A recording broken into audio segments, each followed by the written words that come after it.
Jembatan penghubung Lingkar Betung menuju makam Puyang Serampu yang ada di Desa Betung, Kecamatan Abab, Kabupaten Pali sejak 2 tahun rusak. Kerusakan pun bertambah parah semenjak beberapa hari yang lalu, jembatan ambruk akibat terendam air Sungai Pasang setelah sepekan ini diguyur hujan.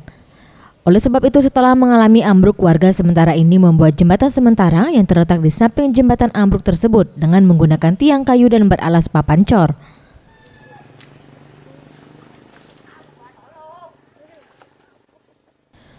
Menurut salah satu warga setempat, Badri, jembatan tersebut rusak sama halnya seperti pada tahun 2015 lalu akibat lapuk termakan usia.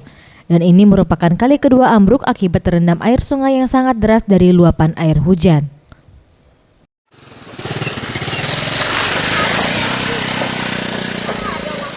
Warga sekitar wilayah ini bergotong royong dalam membuat jembatan sementara dan sejauh ini warga sudah mengusulkan kepada pemerintah setempat untuk memberikan upaya dalam mengatasi hal tersebut.